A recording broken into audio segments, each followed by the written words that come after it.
Hello, everybody, and welcome back to All Things Medical Assistant. I am your host, Santino Tejas, for this podcast.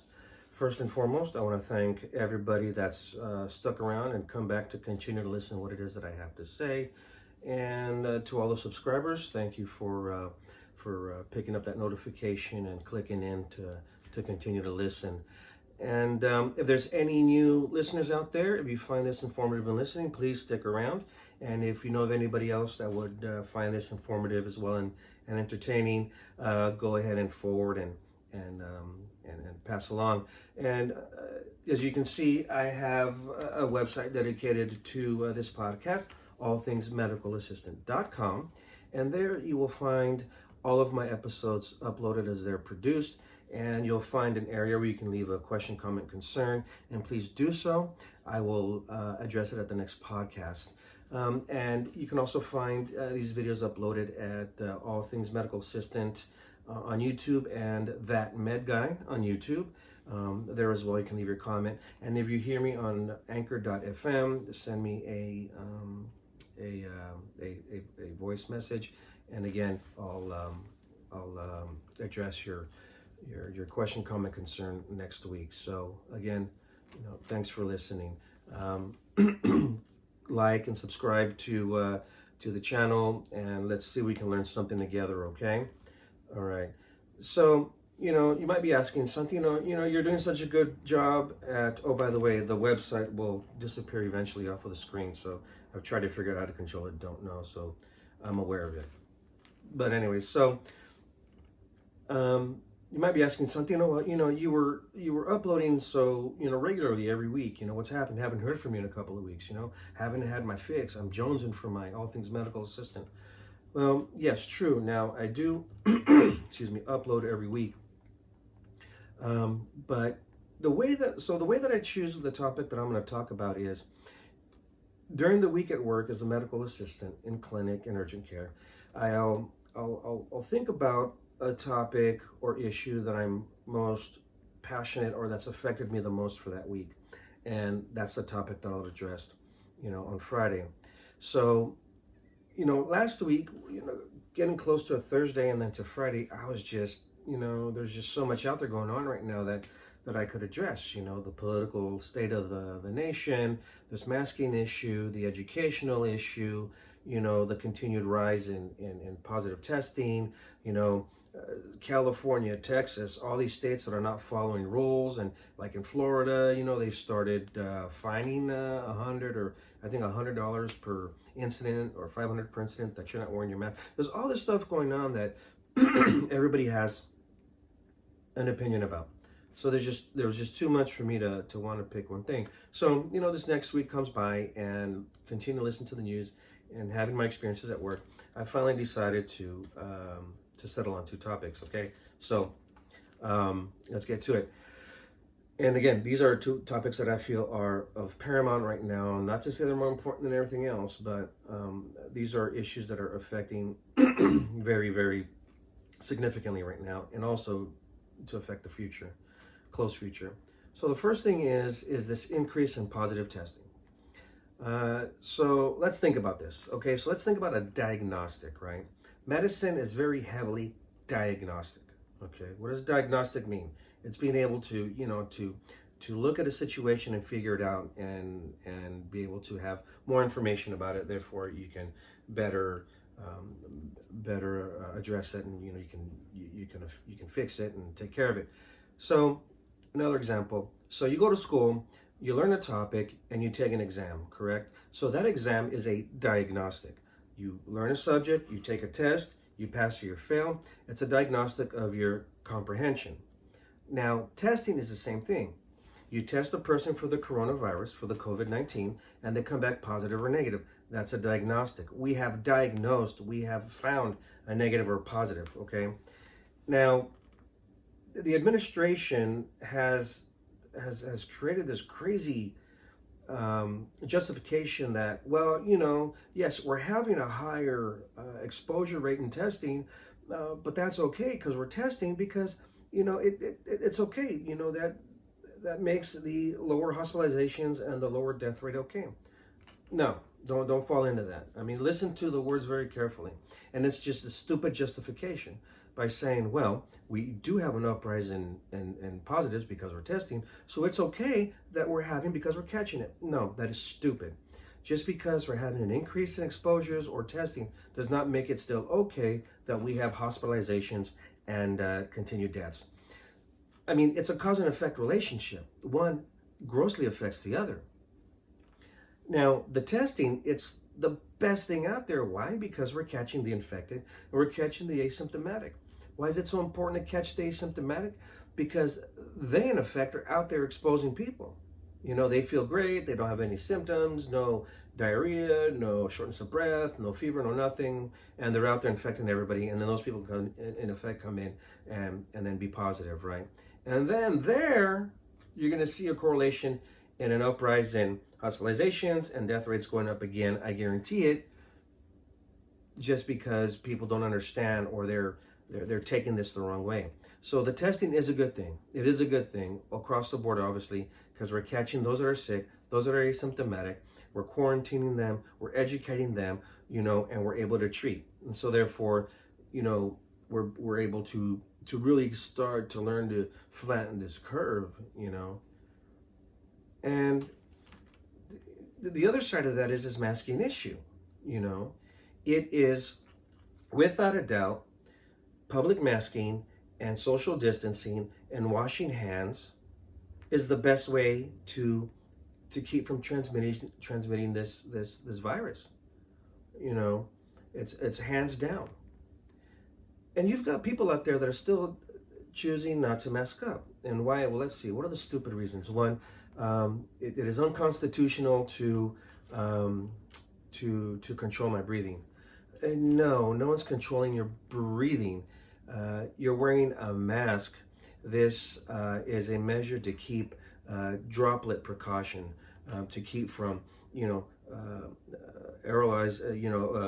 sending out this virus, especially sneezing wise and all that, and other people picking it up. So it's not a matter of controlling you. No one's putting a gun to your head and saying you have to wear a mask, but it's in the better interest of public health, you know, that we're asking to wear a mask. And all those people that are refusing to follow these rules and guidelines are the reason why the enforcement is getting so hard, is getting so tough, and getting so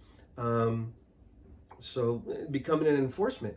Because instead of saying, okay, whether I believe in this or not, whether if it's a conspiracy or not, you know, I should just do it because it's gonna make my life easy. I should just do it because it'll keep stores open. It'll allow me to go, you know, leave my home. It'll allow me to travel. It'll allow me to do this, and that. But no, you know, for some reason, you know, and there's a certain population and segment out there that just won't stand for it. You know, no, you're not gonna tell me what to do because, you know, we're the superior race and, you know, we don't need to do it. Well, yeah, you do, because you're the ones causing the issue where, you know, things are going to regress phases, where, you know, the fines are going to start increasing. Other people are going to have to face, you know, these instituted laws and regulations. When all you have to do is put on a mask for that half hour that you're out there. You know, if you follow the rules, things are going to go so much better. There's not going to be so much talk about, you know, having to confine and regressing in phases, you know, within counties that have already advanced forward, you know. So what we have to look at is, with the increase in testing, with the diagnostic finding of increased positive exposures, we can quarantine them, we can educate them, you know, and they can learn to how to keep from passing this virus on themselves. And I don't understand why people have to feel like that it's an infringement on their constitutional rights, on their constitutionality. You know, asking you to wear a mask is not controlling your breathing. It's not infringing on your constitutional rights. That's just stupid to think that. Let me ask you this question. So all those people, whether you're conspiracy theorists, don't believe it's real, or that the Democrats created this, whatever, fine. I mean, let's put all that aside. But let me ask you this. The exposure and death rates are very, very real. If you don't think it's true, then go visit these sites, get exposed yourself, and see how important it is, since you know so much better than all of us, and you're much more educated. I guarantee you, all these out there that have an opinion about this and say that it's stupid and you can't enforce it, whatever, have no medical background at all. No medical background at all. And for those that do have the medical background that think, that this is a stupid thing, and then you're just upset because you don't want to do what you're told, because you have a control issue, because you think that, well, I'm being told, no. Again, it's in the interest of public health. But again, so, having to wear a mask, you're controlling my breathing against my constitutional rights. Okay, so let's look at all those people who have contracted the virus and died. How about their constitutional right? Isn't there a constitutional right that says no one shall lose life or liberty due to, I'm not versed in or educated in this, but isn't there one part that says it is unconstitutional to take a woman's life and liberty? Well, if you, in turn, are not following protocol and guideline, wearing masks, social distancing, walking around like you own the place, you don't have to follow rules, and you possibly being an asymptomatic, or you exposed, and you get someone sick and don't know it, and they die, didn't you infringe on their constitutional right not to lose life or their liberty? Because, yeah, when you get sick and you're admitted into a hospital, and definitely when you die, you've taken away somebody's liberty. So all you gokos out there that are thinking, well, it's my constitutional right that I don't have to wear it. Where'd you go to school? Plato University? I don't understand. So there's masking, social distancing, cleaning your hands. It is the way to go. The way to go. The urgent care clinic that I work at, which we were the first clinic to test for this, I haven't heard of any coworker coming out with a positive or being infected by COVID. Because why? Because we mask, wash our hands, and we take precautions that we're asked to do. Whoa, are you kidding? So we're already months into this, and the people, me, that are out there frontline testing, taking care of these people that are sick, haven't been infected because we're following protocol and guidelines. Again, masking, hand washing, social distancing. Whoa, wow, it works. So for all you geniuses out there that are saying that all of this pressed upon you is an infringement to your constitutionality, well, use that, educated bias that you claim to have, sitting there talking about it, talking down to everybody else, that you're better than everybody else. Why don't you sit down and actually think about what it is that you actually know? And if you have no medical inclination, please, you know what? You're the ones that need to stay home. Wouldn't that be cool if there was an ordinance an ordinance, so the city can do it. An ordinance that says if you're ignorant and don't want to follow the rules, you must stay home. And if you come out of your house without a mask, then you go to jail for 30 days. How about that? I think that's pretty cool. Actually, I think, all these fines that are happening because of people not choosing to follow procedure, damn right. And you know what? Let's triple that fine amount, First fine, $1,000. Second fine, $2,500. Third fine, 90 days in jail. The United States has become too soft. We have become too fragile, or rather, how can I say, we've been back too far to people who complain about everything. And rather than rock the boat and have someone find, something wrong, we have to cater to everybody. When it comes to times like this, public health, no. The United States and the government should take a firm stand and say, no, this is what's going on, and this is what we need to do, so you do it or you don't. If you're doing it, thank you, appreciate it. It's going to benefit everybody in the long run. If you don't, we're going to find you, we're going to come after you, and and we're going to make sure you quarantine. We're going to fine you until you learn your lesson, or we're going to impose we're going to impose incarceration, impunity, because you just choose not to listen and because you want to do things your way. Now, so again, with this uptrend in testing, let's not be so scared about it, and let's think about it the right way. This is how we're working to keep the people safe. This is how we're working to teach people how to better care for themselves. There's always talk about the evil and the more evil, and there's no talk about the good work out there that's being done. There's no talk about all the nurses and medical assistants, nurses, physician assistants, nurse practitioners, doctors who are out there putting their lives at risk every day and do it willingly because that's what they chose to do. And we're out there saving lives. Even CNAs, the hospitals, walk-in clinics are doing a tremendous job, are doing good work, great work. And for you to belittle that because you know better than everybody else, it just makes you a narcissist, complete narcissist. It is beyond me that anybody would think that infection, hospitalization, and death rates are not real. Well, you know what? Look at your leaders up there, the Republican leaders too. They're starting to come along with the game. They're starting to wear masks. They're starting to understand. So why don't you follow that trend?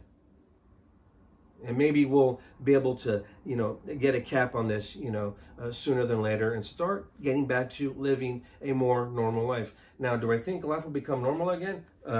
No. But do I believe that we can get back to as normal as possible? Yeah. I mean, there's other laws, thou shalt not poop on the sidewalk, or thou shalt not urinate in public, or, thou shalt pay for goods and services when rendered. I don't understand. And people that go out there anyways wearing all kinds of crazy stuff on their, scarves and whatever. What's the difference with a mask? It's not that it's a mask. What it is that you can't stand being told what it is to do. You're not being told what to do. You're being asked to be part of a solution. You're being asked to be part of a better movement to take care of not only yourself, but your children and your community. Now, those of you that have no stewardship towards your community, I wish you the best. I can just imagine the very, very solace life that you live, only congregating and living within your own kind. And that goes for any race. That goes for any color that's ignorant. I just think that's, that this is a bunch of baloney. So anyways, remember, just because there's an increase in exposure and testing, that's a good thing because we're able to intercept and treat and educate. And if we can get everybody on the same page, we can continue to hold hospitalizations and death rates down. Okay? So let's not try and justify one for the other. It's a cause and effect relationship. You test positive, let's quarantine you. You're asymptomatic, but you're positive, let's quarantine you. And that keeps you from infecting other people. Keep thinking that this is not a big deal and see what happens. Eventually it's going to come back to you. You could end up getting sick. Your family can end up getting sick. Your kid could end up getting sick. And then it's a serious thing. And then, nobody told you, whatever. Okay, so again, when it comes to this, when it comes to the social distancing, masking, washing your hands, respecting everybody's rights, themselves to their life and liberty, it's the pinnacle of what it is that we need to do right now. So, if I've upset you, if I've made sense, if you feel that I'm part of the conspiracy, leave me a comment, concern, and let's get a dialogue going and see if we can educate you. So part two, just take a couple of minutes to talk about, is what's going on with our school system. So, between, schools closing and this decision of online learning and teachers, refusing to go back to classrooms and all that. I don't know. There obviously, this is a very heated topic, and there's obviously so many points of views to go about. But let me tell you about mine and see if you agree. And if you agree, let me know and give me your thought, and I'll address it. And if you don't like what I have to say, come on, leave me a message, concern, and let's talk about it. So, I agree. Nobody should be exposed to any of this. If we were in a perfect world, we could create some kind of a system or some kind of an elaborate, safety measure to keep teachers safe and to keep kids safe. But unfortunately, we can't do that, and I'll explain why in a minute. Now, our daughter,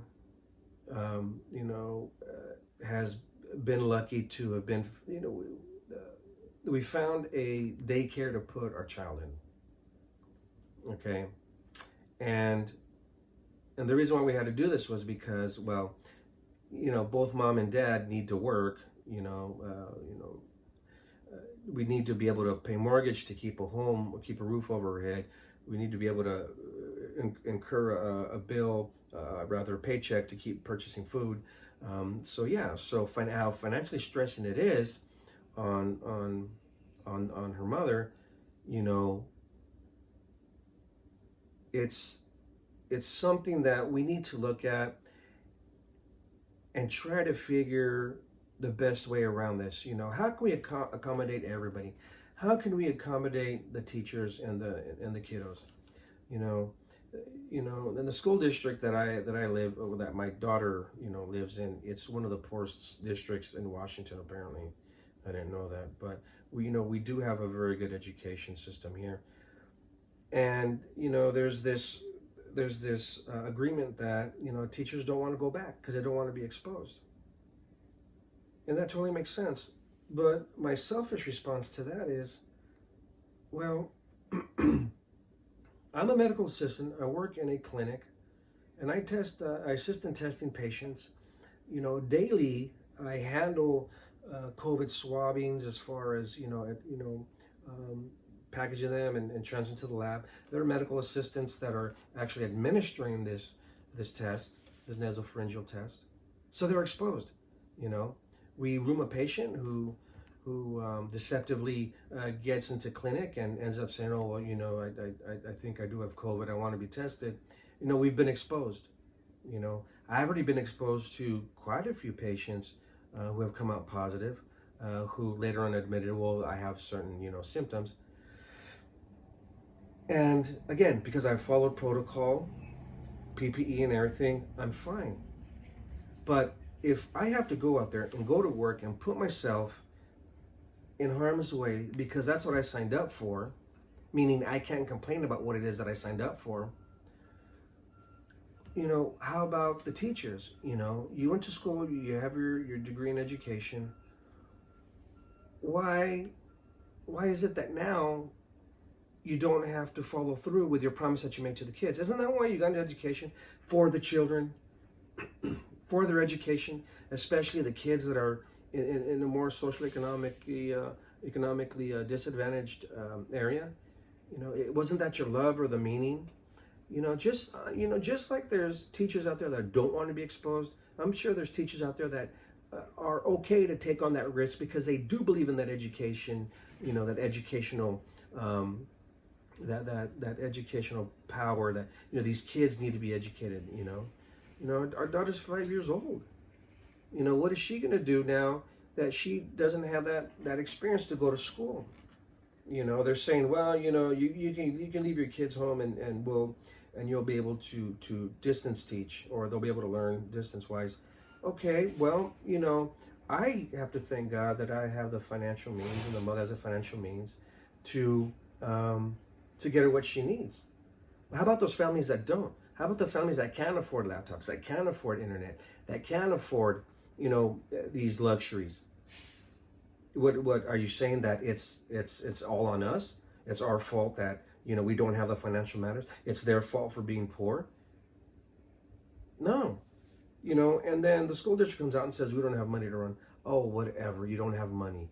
That's what you have the state for. That's what you have. That's why you take taxes from the people in the community to run these schools. And now you don't have money, but you sure as hell keep collecting taxes. What's going on? Superintendents keep giving themselves raises. And where's the school boards in this? You don't see any, Tacoma School District, I haven't seen one school board member come up and speak about anything because they're chicken, because they're scared, because they don't want to lose re-election, or they don't want to lose their spot. They're leaving this hardship onto the parents. The doctor, who I won't mention the name, for the Tacoma Public School District, comes out and says, I cannot in good conscience allow children to come in. Okay, well, let's talk about your good conscience, okay? And you sitting behind a desk and not being out there in the public and experience people that don't have money. Because I'm sure as the health director for the Tacoma School District, you make a fairly good salary, right? So you have the resource. So if your kids, if you do have any, have to stay home to distance learn, you can buy them laptops. I'm sure you have internet access. I'm sure you have, everything that they need, right? Cool, you've got it. But how about the families that don't have it? How are you going to do it? Fine, if the teachers don't want to go back because of health reasons, fine. I support that. And I totally understand, and it makes sense. But then it is your right as the education system to figure out a contingency for this. Just because things are getting too hard now and you can't figure it out, at the drop of a dime, doesn't mean that you can get away with it, or rather that you don't have to think about it, or that you can hide. Again, school board, where are you? I don't see any school board member coming out to talk about it, to give their opinion, whether they're for it or against it, whatever. I don't even know, because they don't make themselves known. So I wouldn't mind taking a pledge to find people that are willing to run against these school board, these school board incumbents, because they apparently they don't care. So that's my personal reason there. Now, on the other half, when it comes to teachers, you're right. I totally get it. Is there a better way to go through this? Is there a better way to figure this? Can we communicate? Apparently, this whole system, everybody behind these offices, and this is the way everything always happens. But there's always somebody up on top making decisions for the people at the bottom, whether it's at work or whatever, politically, whatever. And that's what it feels like here. You've got school administration making the decision for families, rather than getting families involved, getting family opinion, family input. They're making the decisions. In effect, the teachers here that were sworn to give your child an education are making the decisions rather than getting the families involved and speaking to the families and learning their concerns. I know it's common knowledge that there are families out there that can't afford distance learning, and they know that, not in the back of their mind, but at the forefront, and they know that it's wrong. But still, it's disregarded and say, well, it's up to you. I don't want to go. I'm going to stay here.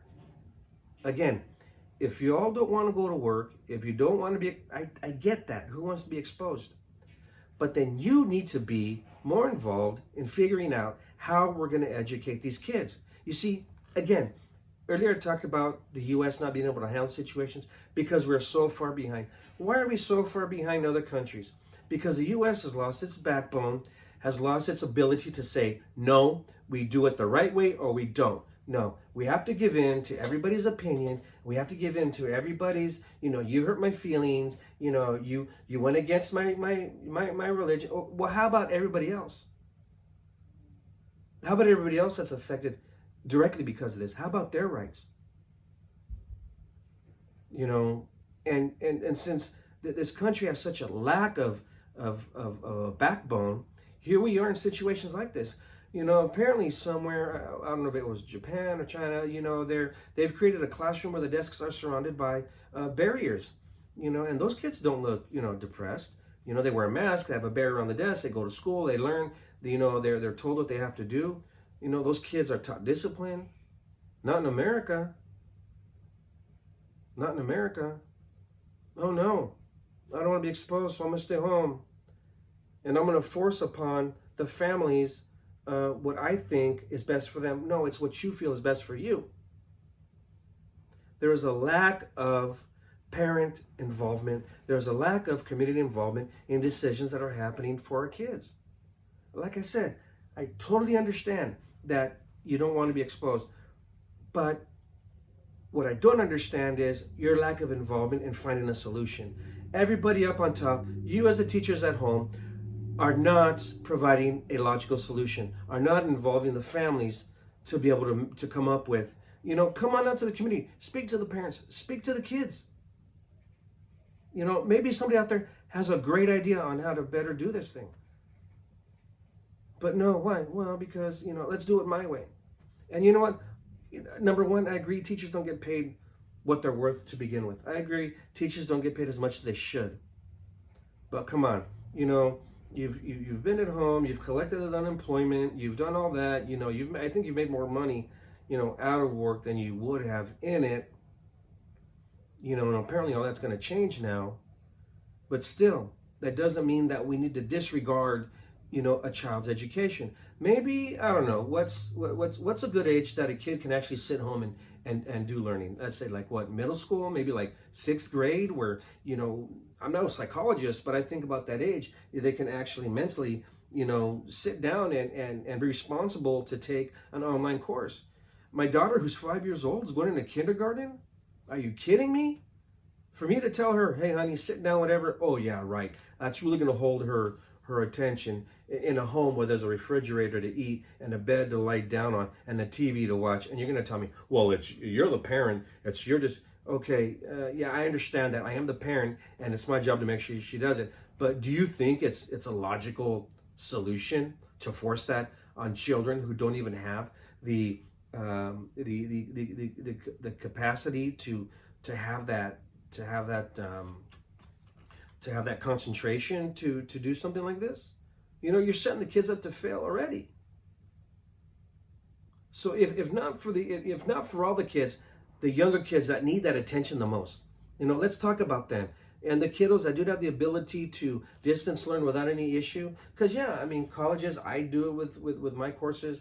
The universities here are doing it. High schools are doing it because they have that capability, that ability, that attention span, that responsible notion to want to do it. You do that. You tell a 5-year-old you're doing online learning, distance learning, and yeah, I understand you probably had a hard time paying attention in class. Let's put you in an environment that's so relaxed and expect you to have that attention span. Oh yeah, that really makes sense. Because other people are making decisions for the families. Now, how does all this affect my life as a medical assistant? Well, you know what? I'm tired. I am tired. I am tired of ignorant people. I am tired of the conspiracy theorists. I'm tired of the people that don't want to listen to reason, who feel like they don't have to follow the rules, who think it's okay to just do whatever they want. I'm tired of people being deceptive, to see an uptick in testing and the possibility that there's going to be, hospitalizations and deaths bothers me tremendously, because I've been doing this for 28 years. And in other occupations, EMT and a surgical technologist, I've seen, a death in front of you, or you bring them back, or in a surgical setting. It's at the end of the day, it's very emotionally, draining. And yes, I signed up for it, so yes, I'm gonna go every day and do my job. Every day and do my job. I'm not gonna pick and choose when I want to go and why I want to go and how I want to go and whatever. No, I'm tired. And I'm worried. I have to worry about exposing my family because of people that don't want to listen to rules, because of people who don't want to do what they're supposed to do. That stresses me out, that I have to bring this home to, my home, or possibly my neighbors, or when I go out to, get groceries to eat. That's nerve-wracking. But you know what? I signed up for it, so I shut up and I get up and I do it every week, 4 days a week. And you know what? I even volunteered with a community group to go out there and provide emergency support and medical response. Because I believe in what I do, and I believe that it's necessary, and I don't complain about it. That's why I do it. Now, how does this education thing affect me as a medical assistant? Well, it could possibly displace me from work. It could possibly displace her mom or her grandmother, and there's going to be a lack of finances. And what's going to happen then? Is the government going to pick up the slack? Is the school district going to send out a check for the equal amount to an income? Because Everybody else is making decisions for families. So now, we have to stress about what we're going to do for our daughter. She's already said in so many words that she misses going to school. Kids at that age, we know this, need that social interaction. We as adults, primarily, not just parents, but we as adults, whether we have kids or not, need to understand that we're old enough and we're strong enough to take these situations head on the right way. The right way. We just need to sit down and think about it and come up with a proper solution. And you know what? This kind of an unprecedented issue, it's going to take time. People seem to think they have to figure it out now. No, you don't. It's going to take time. We have to come together and speak to each other, and speak to those affected, and speak to those that we could possibly affect.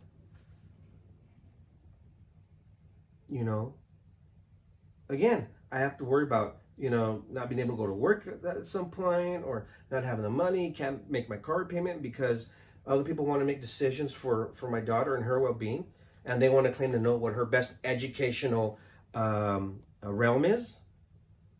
Well, hell, you haven't even come to my house to meet my daughter to learn her. And again, families, whether you want your kids to go back to school because you can't handle them at home, whatever. Like I said, I understand. Nobody wants to be, exposed and affected. But you know what? You have a job to do. You take tax dollars that we pay. You give yourself, administration superintendents give themselves raises. It is your job to figure it out. Health directors, it is your job to figure it out. Now it's just to sit behind a desk and say, okay, well, I'm going to talk to you about the state of the health, but not about how we're going to make this right or how we're going to make it more compromise. These people aren't even willing to compromise. They just want to make decisions and force it on the family. That, my friend, to me, is unconstitutional. That, putting families in positions socioeconomically, and any other way, is an infringement on life and liberty, because you corner them. You take away that financial means. You take away that educational means. Don't you need education and finance to pursue life and liberty? You see, these rules cannot apply to you when it's only good for you. These rules apply to everybody because it's good for them. And, if you think that you're above it, fine. I don't know. Well, I don't want to get in trouble for saying that. But anyways, okay, so, if I've upset you, if I've made sense, whatever, send me a voice message. Let me know what you think. I would really love to maybe get a dialogue going here. I'll announce it at the next podcast, and let's keep this going. Again, my name is Santino Tez for All Things Medical Assistant. Come find these episodes on allthingsmedicalassistant.com. Leave me a message. Anchor.fm. Send me a voice message, and let's see if we can learn something together. And again, as well, YouTube, That Med Guy, or All Things Medical Assistant. Please subscribe and like, and be notified when the next upload.